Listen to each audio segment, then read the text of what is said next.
Shalom, this is Beit Bamidbar Messianic Outreach. My name is Gene, and this is our Wednesday evening online study set for November 12, 2025. And we're going to be continuing on in Galatians Chapter 4. But first, let's go over to our bulletin, talk through what it is that we're going to be doing as far as important dates and activities.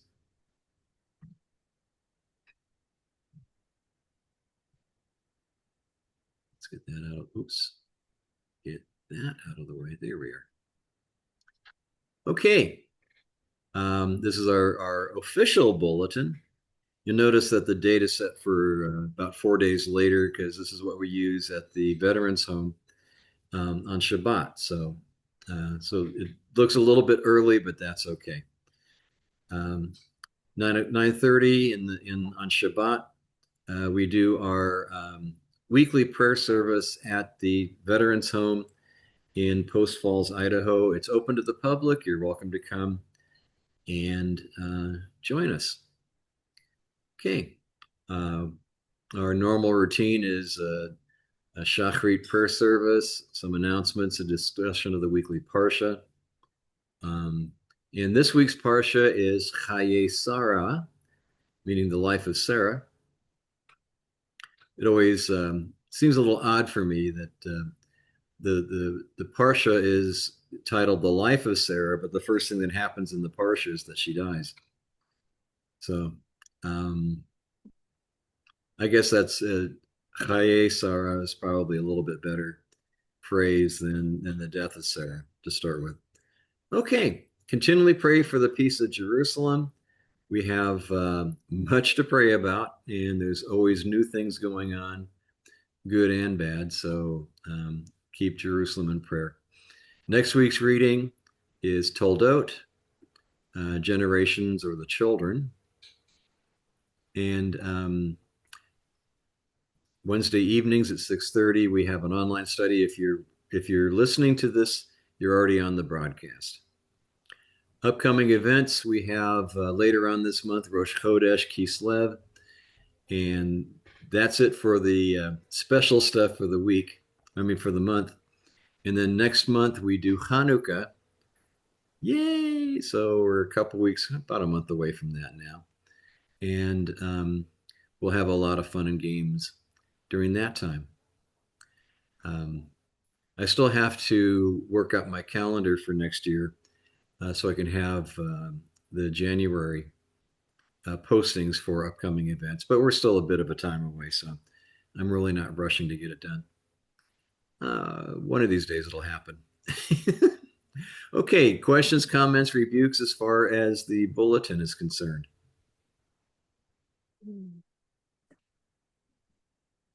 Yeah, why? So read the Torah right now is read about the Sarah, right? Sarah, has Yes.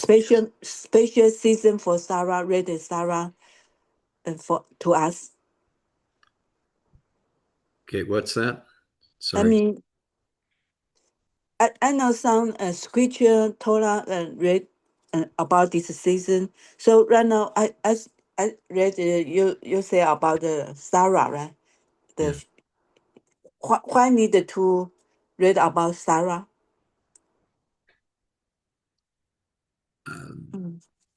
Sarah, It's yeah, the I'm not sure I Sarah. understand the question that well. Why need the number 5? Yes. Haye Sarah, Haye Sarah. Yeah. Uh, Chaye Sarah, yeah. why need to? What means? What does it mean? Oh, it Yeah, means the life of Sarah. yeah, but why mention about Sarah at this moment? Oh, it's it's the way the reading sections are divided up.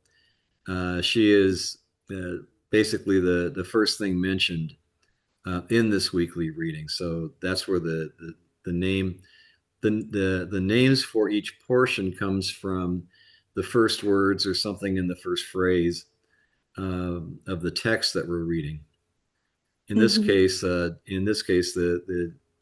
parsha starts off with, "This is the life of Sarah." Yeah. Oh. Uh-huh. Okay. Yeah. Mm-hmm. Okay.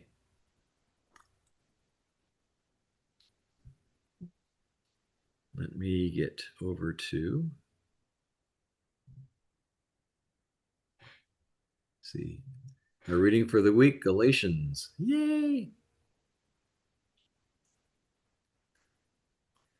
All right.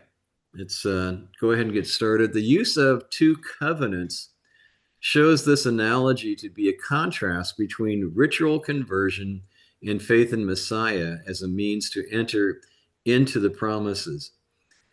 Do you want to be a child of bondage, having attained the status of son like Ishmael did? Or do you want to be a child of freedom, having attained true sonship by the miraculous work of God, Mm-hmm. like Isaac did? So that's a commentator on the basic gist of this section. So this is we're going to get into the an interesting point. This particular uh, point had thrown me a lot from time to time, and so it's kind of nice to go over this. Okay, we're going to start in verse 21 of Galatians chapter 4. It goes with, "Tell me, you want to be in subjection to the system that results from perverting the Torah into legalism? Don't you hear what the Torah itself says?" So this continues Paul's argument against the Galatians who were throwing away their relationship with God in order to try to pursue um, a man-made style of ritual purity, known at the time as Pharisaism. We have a we have a parallel in modern times called Orthodox Judaism, and the issues are basically the same.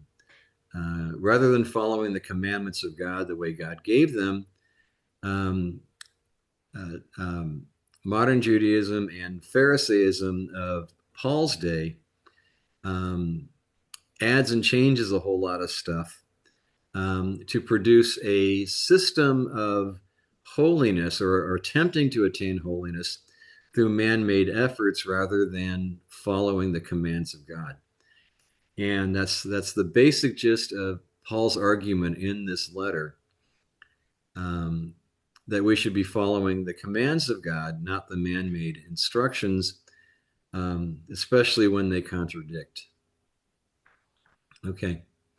Um, so Englishman's Greek New Testament, tell me, you who under the law wish to be the law, do you not hear? Okay, the Greek syntax is different from English, so it's going to sound funny like that. Okay, which law is Cheryl speaking of here? Torah, tradition, both? The context will determine um, which law his discussion is being to which his wait. The context will determine to which law his discussion is being referred to. Trust me, I did look this over. So, under the law, an idiom to indicate conversion to Pharisaic Judaism, accepting both the written Torah and the oral Torah with quotes. Remember, we've talked on this before. Um, the oral Torah is the man-made stuff, and the written Torah is the God-given stuff. Mm-hmm. And we need to always make sure that we're marking the difference between them. Um, Modern Orthodox Judaism and Pharisaism of Paul's day um, uh, tie up the man-made rules into being equal to, if not superior to, God's commandments, to the point where you can be forgiven for um, rejecting God's commands, but you cannot be forgiven if you reject the commands of the rabbis. Okay. Little commentary, Galatians 4, 21 to 22. Introduction to the illustration of Sarah versus Hagar. Desire to be under the law is speaking idiomatically. Likewise, at 5:18, also in Galatians. Theoretically, yeah. Will the Spirit ever lead us to disobey God? How could any theology conceive of such perversity? Okay. And that's actually laying it down pretty straightforward. Does the Spirit ever lead us to disobey God?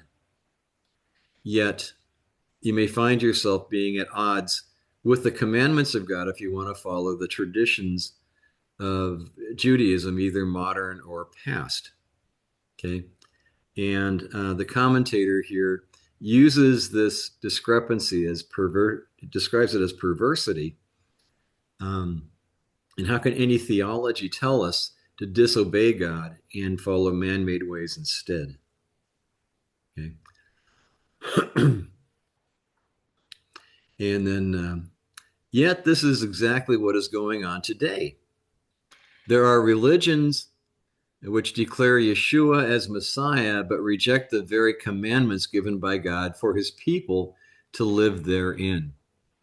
Okay. And there are all kinds of isms and schisms and religions out there who embrace Yeshua as Messiah, but then turn around and tell us to not obey God's commands and to take up man-made traditions in their place.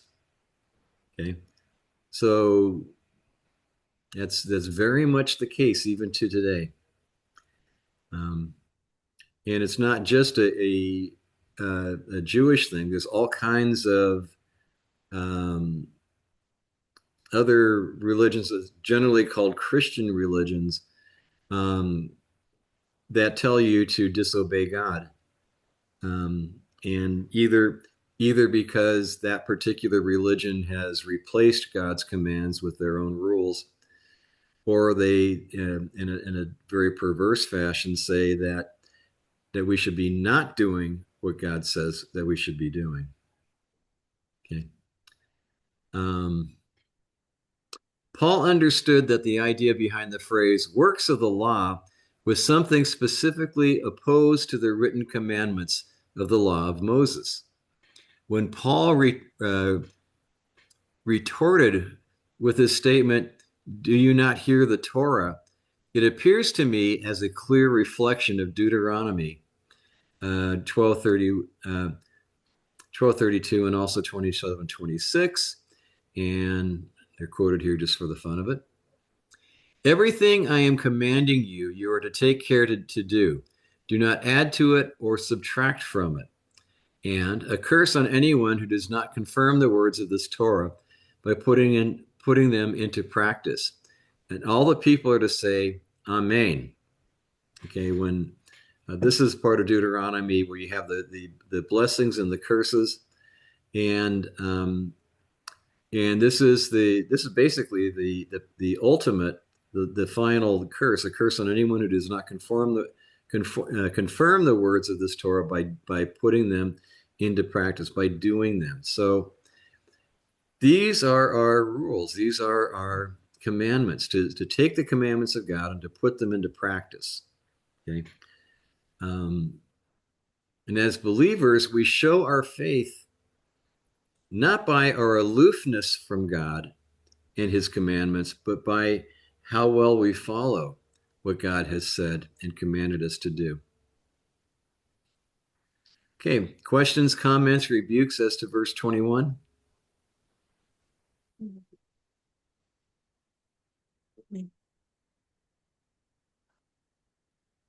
Okay, let's move on. We can always come back and talk about something if you think about it later. Feel free to speak up anytime, really, if you have a question or a comment. Verse 22, it says that Avraham had two sons, one by the slave woman and one by the free woman. Okay. For it has been written that Abraham had two sons, had one of the maidservant and one of the free. So this is setting up the contrast and comparison between being born of the law or being born of the spirit, or being born of being under bondage in this case, or in being born of the free. Okay. And it uses this to make a contrast um, for the point of the point of giving us a lesson to pick up on this, and we'll get to that towards the end here.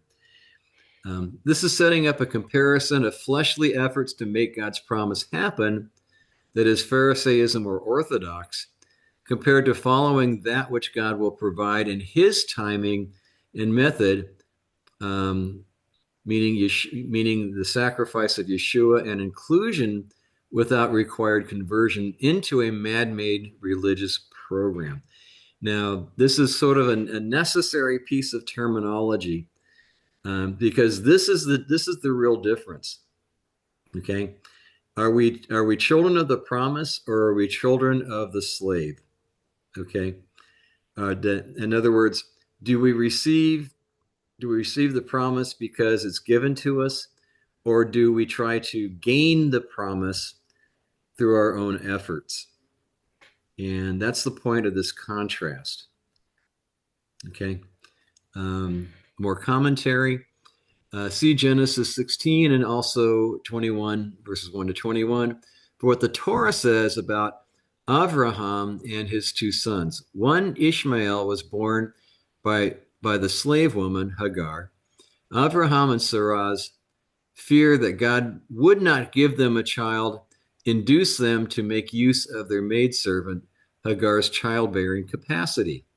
Their way of forcing God's hand, of producing their own feeble pseudo fulfillment of God's promise, was all too much according to the limited capabilities of human beings, literally according to the flesh, as seen in Romans 7:5.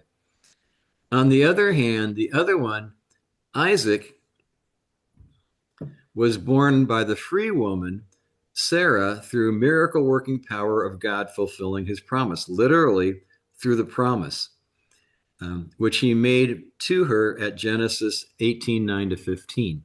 So here's the point, detailed again, that the contrast between choosing the way of flesh, choosing the way of our own wills and our own purpose to bring about God's promises in our relationship with God, resulted in failure, and for basically forever since then has been a cause of strife and problems, even to today, because you have the descendants of Ishmael and the descendants of Isaac not always getting along very well. Okay, and there seems to be this permanent war between them as to who is truly God's child, who is truly the child of the proper child, who should be ruling and reigning in the relationship. Okay. So that's ongoing. Okay. Then another commentator, I would lead you and bring you into the house of my mother, who used to instruct me. I would bring thee unto my mother's house. This is Sinai Rabbah Barakai, excuse me, said, why is Sinai called my mother's house? Because there Israel became like a newborn child. Canticles, otherwise known as Proverbs, Rabbah 8:21. The reason for this insertion here is this was not an unknown issue, even amongst the rabbinics, that there was a proper way, and then there was a human way of getting things done. And one of the commentators here, um, um, Rabbi Barakai, said took the point of view that uh, that even though giving of the Torah is a good thing, the timing and necessity of it didn't have to be the way it came across. So, um, so that's why why Sinai is called the house of my mother's house. The way he described it. Okay, questions, comments, rebukes on chapter 20. Sorry, verse 22. Mm. Mm.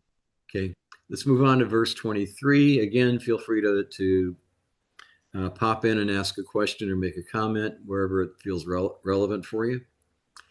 Okay, verse 23.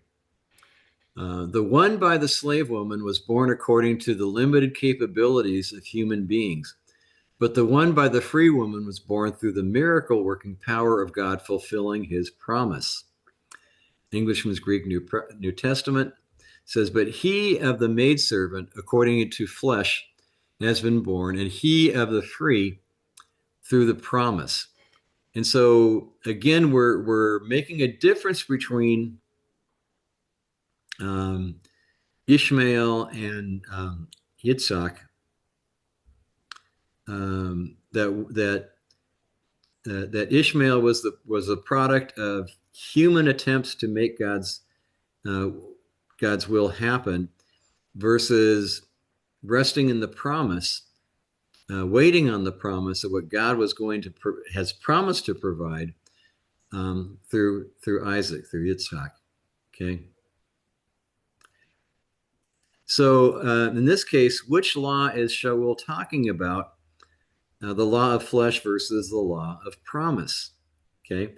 And so he's using the picture, and he's connecting Sinai with Jerusalem and a little bit later on, as how this all worked out. Okay. Um, all right. That's a short little bit on verse 23. Any questions about that? Yeah, law of flesh and versus the law of promise. What's the difference? It's basically just a way of explaining there's a that's a what's going on here is what we call a midrash, okay, which is a description, not necessarily a word for word translation, but here Paul is going off on a little bit of a storytelling, painting the picture um, of Ishmael and trying to get a son through the maidservant, who is not the one who was promised.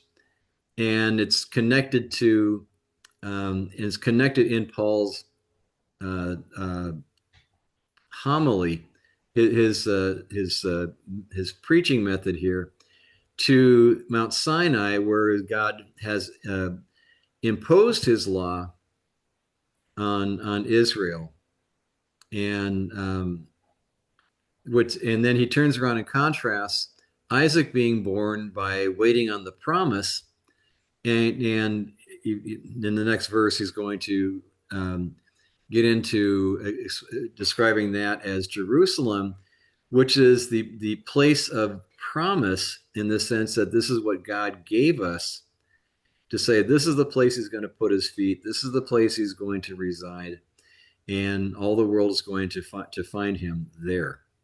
Okay. Mhm. And it's going to be based on God's providence and his giving us everything that we need, rather than us making a way for ourselves with our own efforts. And that's part of the contrast that goes on with Mm-mm. this. Okay. Yeah. Yeah. Any other questions, comments, rebukes?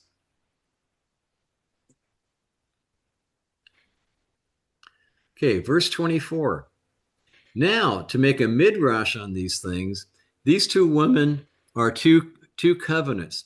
One is from Mount Sinai and bears children for slavery, which is Hagar. And we're going to get into the other half of that statement in the next verse. Which things are allegorized? For these are the two covenants, one from Mount Sinai to bondage bringing forth, which is Agar, which is how the name is done in Greek. Okay. So, which law are we talking about? The law of personal effort to achieve God's promise. That's the one we're talking about at the first. Okay, in the comparing the two. So, the personal effort to achieve God's promise, or to achieve God's praise or satisfaction, doing it of ourselves, um, which results in all kinds of additional man-made rules and regulations. It's an effort to try to, with your own effort, to make God like you. Okay. So maybe by this meaning, so Jew ever be, become the eighth son, right? The other nation cannot be the first son. I'm not sure I Yeah, got that. yeah. God gave Jewish the honor because the promise and the priority. Mhm. So still honor this position for Jew male. Um, yeah, the family of Israel came through Isaac. That was Yeah. God's choice. Okay. Um, it was it was Abraham and Sarah who made the choice that created Ishmael. Okay. Mm-mm. So and so it's being contrasted here, and it'll get applied to Pharisaism, um, and also even to modern Judaism, Orthodox especially. So, which is the law of personal effort to achieve God's promise. Yeah, the Esau is a physical the first son, but the Isaac is a spiritual first son. Yeah, yeah. Oh, Some of the translations put it that way: is physical versus spiritual. mm-mm. Yeah. Yeah. Okay. Galatians Thank you. 4:22 to 31 provides a homily for Paul's joint point, sorry, about the man-made way and God's way. He uses contrasting mountains, which further reveals the point of his parable. Mountain can be an idiom for tradition or ability to effectively argue from tradition. Okay. Um, Also, there are two covenants for salvation: one before the cross, and a new one after the cross. Question mark. Sorry. Are there? Not there are. Are there? Mm. Classical Christian theology pits two covenants against each other, the old Jewish way and the new Christian way, by reading the promise of the new covenant in Jeremiah 31 and Ezekiel 36 to 38. Um, this view is demonstrably bankrupt. So one of the commentators, uh, the difficulty is there's a replacement theology, another one of those isms and schisms, which adds itself to this argument, to this whole discussion here, is that there are some Christian theology that says God completely repudiated everything that came before Yeshua and only what Yeshua did, and specifically, although he specifically included all God's commandments, um, but how they regard it is that he threw away God's commandments and started something new, which is far from the truth, absolutely opposite from what he said. Okay. Um, okay.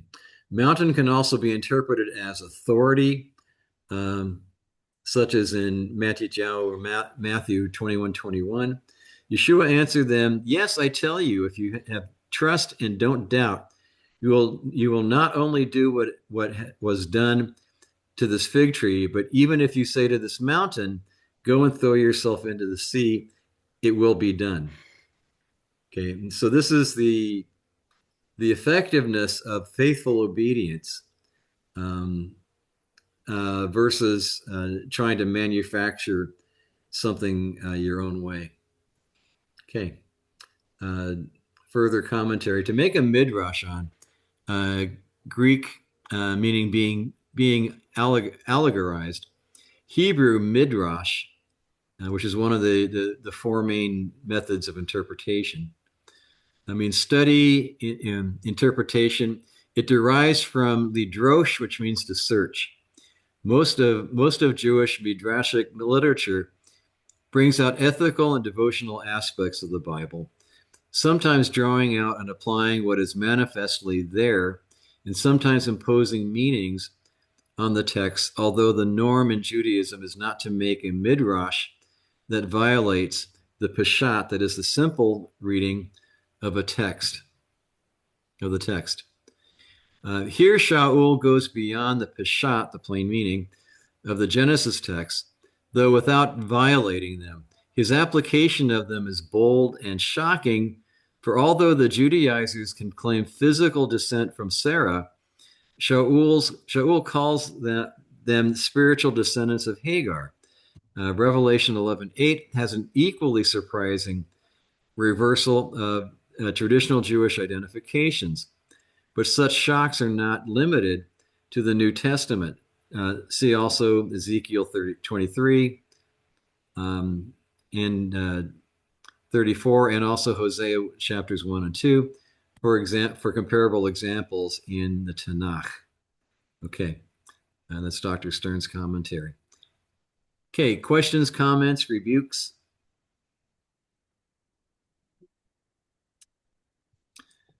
Okay. Hagar is Mount Sinai in Arabia. She corresponds to the present Yerushalayim, for she serves as a slave along with her children. Okay. For Agar Sinai, Mount is in Arabia and corresponds to the now Jerusalem. She is in bondage and with her children. Okay, it's Englishman's Greek New Testament. This is kind of an interesting statement because if you read the text, there's I'm going to go sideways a little bit on this. Um, and one of the commentators added this actually right after this. I'll add this in. Mount Sinai in Arabia, probably not intended to settle a dispute about exactly where the Mount Sinai is located, but possibly to emphasize that this mountain is not in the land and foreign to Israeli soil. Um, that's a commentator. Um, but when I was reading this, it suddenly dawned on me: wait a second, they're talking about Mount Sinai in Arabia, which is becoming, if not yet accepted, the notion that what is the name they gave it? The Arabic name is becoming more and more accepted as being the actual Mount Sinai, where where God gave His commandments to Israel. And the Mount Sinai that's in the Sinai Peninsula is not the one where it actually happened. The that particular mountain was named that way much later. Um, so here it says Mount Sinai in Arabia, not in the Sinai Peninsula, but in Arabia. So it's kind of an interesting point. This will all get eventually straightened out. I'm not, I'm not saying that absolutely for sure that's the way it is, but it seems to be going that way with more and more um, research.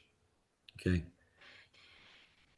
so it may not necessarily be an end all to the argument, but it's an indication. Maybe They knew something more about where the Mount Sinai really was then than we do now. Okay. Um, Further commentary. The two women are two covenants. Shaul does not spell everything out, but counts on his readers to get the point anyways. So on one covenant, so the one covenant referred to is from Mount Sinai, the Torah of Moshe. It bears children for slavery, but not because not because it is bad. Nowhere does the account in Genesis denigrate Hagar. Hence, there's no reason to demean the Mosaic law on the basis of this passage. The Mosaic law bears children for slavery to be enslaved to the weak and miserable elemental spirits of legalism because people pervert the Torah into a legalistic system. This is definitely Dr. Stern talking. Who does this? The present Yerushalayim, that is, the non-Messianic Jewish community of the first century, both its establishment and the people loyal to that establishment. The Judaizers would be Messianic Jews, the would-be Messianic Jews who insist that Gentiles become legalists, do the same thing. She, Hagar, the present Jerusalem, serves as a slave along with her children, the legalists. So this is Dr. Stern's explanation, and hopefully this makes sense. I've had to go through this several times, and every time I go through this, I wonder how this all lays out sometimes. Anyways, the point is that the Paul's complaint isn't that the Torah is bad, but rather the way the Torah has been perverted by Pharisaism of Paul's day. And we can even add Orthodox of our modern times into a system of works that have nothing to do with actually following the scriptures themselves. Our Messiah repeated over and over and over again that following the commandments that God gave is what matters. And the man-made structure and the man-made instructions were not so important. Okay. So that's our guideline. What did Yeshua say? What did Yeshua teach? Okay. Okay, another aspect is the Pharisees and modern Orthodox as well contend the oral Torah, the laws and rules of the Pharisees, were also given at Mount Sinai, thus hoping the oral Torah can have the same weight and value as the Bible. Shaul, Paul, uses the Pharisees' history of oral Torah against them in this polemic by equating Hagar with their version of Sinai. A similar contrast is presented by referring to Jerusalem of now as being under the fleshy influence of Phariseeism, and the free Jerusalem as the mother or instructor of us all. Okay.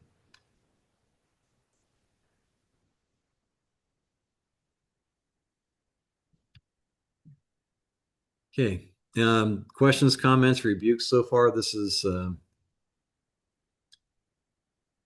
can be a little bit sticky because we're so programmed so many times to be thinking of anything having to do with God's commandments as being bad from our Protestant background.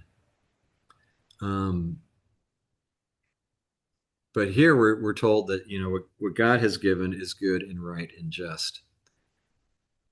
So we need to remember that and not fall into the trap of thinking that what God has given in the past is somehow nullified in the arrival and the death and resurrection of Messiah Yeshua. Okay. Like Hagar had become Abraham and Sarah's surrogate for fulfillment of a divine promise, an act of their own human will as they believed was best at that time. So also the present Jerusalem of Paul's day was in slavery with her children, meaning the Pharisees. How is this so? Consider this from Jewish historian Josephus on the scribes and Pharisees and their influence upon all public affairs of the Jews in Jerusalem. They, the Pharisees, are able to greatly to persuade the congregation of the people in whatsoever what they do about divine worship, prayers, and sacrifices as they perform them according to their direction. Inasmuch that the cities gave great attestations to them on account of their entire virtuous conduct, both in the actions of their lives and in their discourses also. So Josephus adds that in there. Okay. And once more, from the Talmud and Midrash, the Pesikta Rabbati, my son, be more careful in the words of the scribes than in the words of the Torah. Whoever transgresses any of the enactments of the scribes incurs the penalty of death. Okay. There is greater culpability in respect to the teachings of the scribes than in respect to the Torah. So there you have it, right there in their writings. Adding to the words of the scribes, he is culpable. Out of the Talmud Sanhedrin 88b. A person must not say, I will not keep the commandments of the elders, that is the rabbis, because they are not from the Torah. The Almighty says to such a person, no, my son, rather all that they decree upon you observe, as it is written, according to the instruction which they teach you. Quoting for themselves Deuteronomy 17:11, where elders is interpreted to mean rabbis. So this sort of puts into terminology what we had seen in the past with the Pharisees, and now also in modern times with the Orthodox. They consider the words of their teachers greater than the words of God's own in the scripture. Okay. This is the core of Shaul's warning to the Galatians. Obedience to God and Torah, yes. Obedience to man-made traditions and teachings, maybe. Okay. The reason I say maybe on my own commentary on this is because sometimes the traditions and practices can be helpful in walking out the commandments. Okay. Not all the traditions are also necessary, but certain traditions can be helpful. Okay. Even though there's actually no commandment in the scripture to light the candles for the Shabbat, I personally like the idea just because for me it makes a psychological cutoff. By lighting the candles, we're saying the work week is over, put it aside, and now it's a time to rest and enjoy the pleasure of God's Sabbath. So for me, it's useful. It's a useful tradition. Okay. Does that mean that somehow I'm sinning if I don't light the candles at the right time? No. Am I sinning? No. If I don't light the candles at all. Okay. But it can be useful. So think of that, when you're examining the traditions and say, can this be useful to help? It might be. Okay. Mm-hmm. Yeah. All right. And then talking about Jerusalem with her children, a remez, a hint perhaps of Matthew-Yahu 11:19, which I forgot to. Oh, here it is.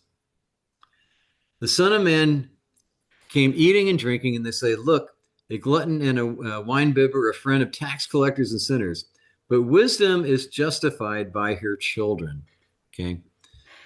What this means simply is the wisdom of being in fellowship with repentant people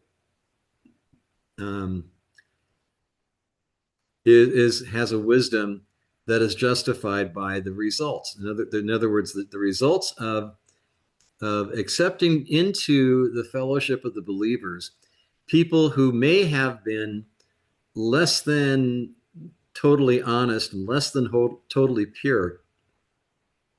Um, those people are worthy of our fellowship, and being part with them, um, because they have repented and they have changed. Okay. Um, Mhm. and that's important for us to see that, which is why it's important in Paul's letter to the Galatians that the Gentiles should not feel an obligation or a necessity to convert to some form of Judaism, um, just to belong. Okay, and that's usually how it's advertised. You can't belong unless you do the conversion, and it catches people by the emotional argument. Rather, our righteousness, our holiness, is in our obedience, not in our obedience to God's commands, not in our following the man-made traditions Mhm. that aren't God's commands. Yeah. Okay. Questions, comments, rebukes on verse 25? Yeah, because Torah is state knowledge. I mean, like, is a written language. So need a human being to act out the spiritual way to adjust our daily behaviors.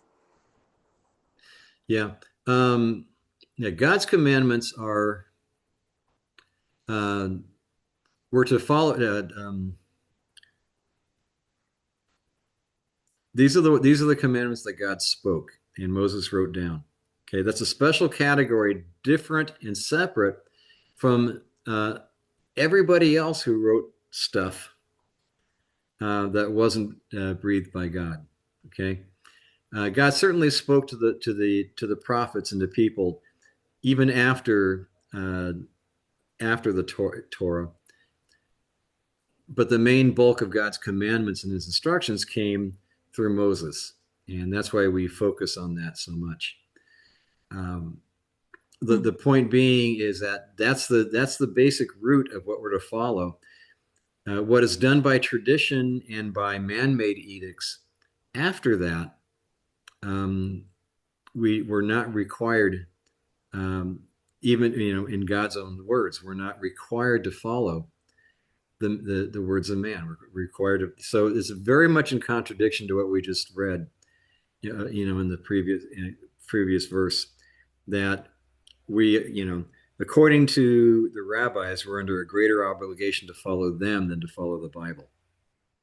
Okay, um, which is,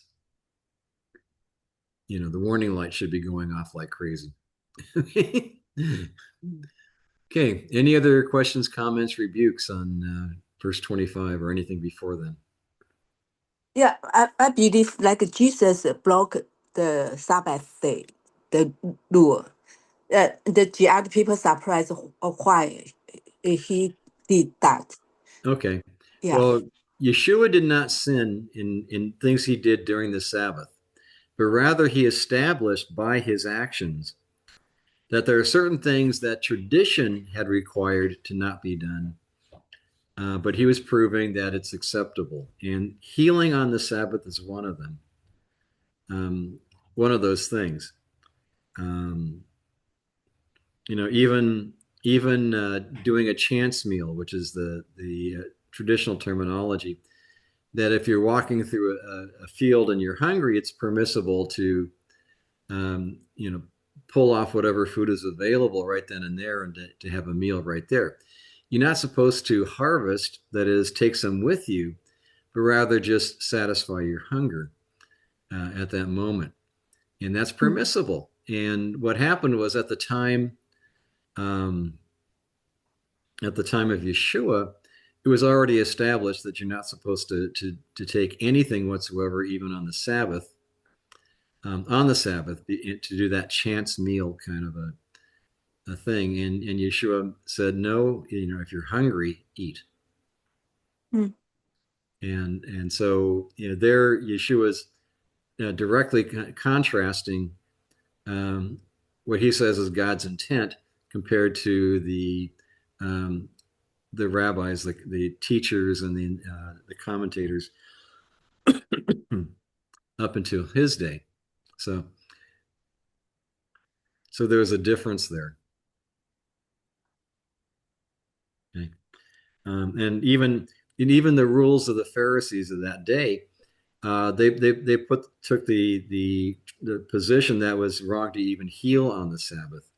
It was wrong to pull an animal that fell into a pit out of the pit on the Sabbath if there was a question if the animal would die before sunset on Sabbath. Um, and Yeshua corrected those traditions of men in his statements. And so he's, in his own words, he's contrasting what the sages and the commentators of his day were talking about. Mhm. Okay.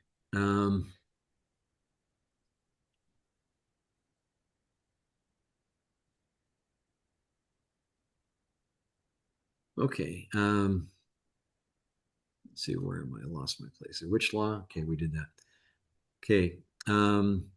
Also, Dr. Stern commentary.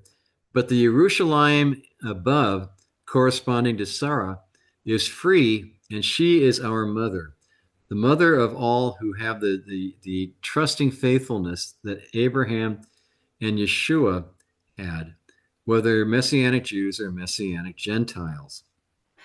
Um, and this is part of what he's getting at is you're not improved by converting to Judaism. Okay. You have the faith, so you have everything you need to be part of God's people. And that's all you need. Um, and the rest of it is learning the details. Okay. But once you embrace Yeshua as Messiah, you have everything you need to belong. And so you're not lacking anything that someone would put a hook in your jaw and draw you into the wrong direction by saying you're not good enough unless you make the conversion. You don't count unless you make the conversion. That's all the lie. Okay. Um, and then one more commentator, because Judaism associated the Messiah and the Spirit with the end time, Paul would naturally identify followers of the Messiah, Yeshua, Jesus in English, with the future Jerusalem rather than with the present one. And that's somebody else's 2 bits on the commentary. Okay. Questions, comments, rebukes?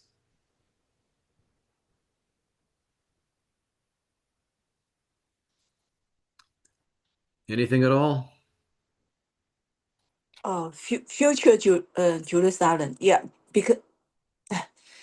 Because we focus on the future right now in the present. We need to advancing the progressive. Yeah, in the sense that Jerusalem today is not what it should be. Not in Yeshua's day, not in Paul's day, not even now.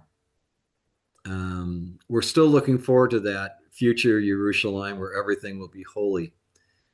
Mm. And even the horses, which is an unclean animal as far as food is concerned, um, will have bells on them with the phrase "Holiness to the Lord." Kadosh Ladonai. Um, yeah, our future.